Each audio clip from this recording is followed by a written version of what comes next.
বর্তমান প্রজন্মের অন্যতম পছন্দের অভিনেতা অনির্বাণ ভট্টাচার্য এবং বহু বাঙালি মেয়ের ক্রাশ তিনি।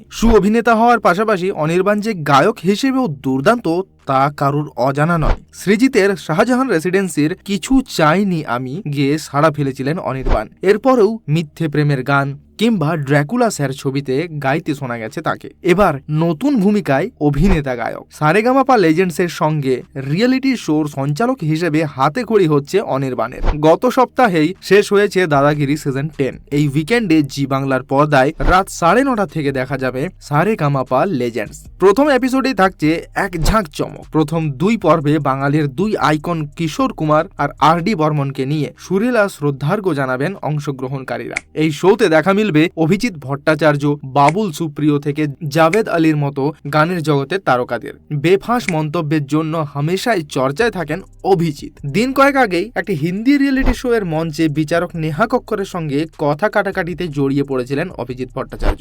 বিয়ে বাড়িতে গান গাওয়ার প্রসঙ্গ অকাত টেনে নিয়ে কথা বলেছিলেন তিনি। শান্ত গলায় তাকে পাল্টা জবাব দিয়েছিলেন নেহা। এর মাঝে সারেগামাপা লেজেন্ডস এর মঞ্চে একদম অন্য রূপে ধরা দিলেন অভিজিৎ। সঞ্চালক অনির্বাণ ভট্টাচার্যের সঙ্গে নয়ন সরসী কেন ভরেছে জলে গানে গলা মেলালেন অনির্বাণ। অভিজিতের সঙ্গে গান গাওয়ার সুযোগ পেয়ে আবেগে ভাসলেন নায়ক। বলেই ফেললেন, এটা আমার সৌভাগ্য দাদা, জীবনে কখনো এমন সুযোগ আসবে ভাবিনি। কিশোর কুমারের গানে 2 তারকার এই যুগলবন্দি দেখতে মুখিয়ে রয়েছেন সকলেই। জাভেদ আলীকে এদিন শোনা যাবে ইয়ে শাম মাস্তানি গাইতে। অনির্বাণ এই প্রথম টেলিভিশনে দেখা যাচ্ছে এমন নয়, এর আগেও অপুর সংসার নামে এক টেলিভিশন শো করেছেন তিনি। এছাড়াও ভূমিকন্যা ধারাবাহিকে অভিনয় করেছেন তিনি। তবে সঞ্চালনা প্রথমবার। ভারতের গুণী শিল্পীদের শ্রদ্ধা জানানো হবে সারেগামাপা লেজেন্ডস এর মাধ্যমে। পরিচালনার দায়িত্ব না সামলালেও অভিজিৎ সেন এই অনুষ্ঠানের জিম্মা কাঁধে তুলে নিয়েছেন।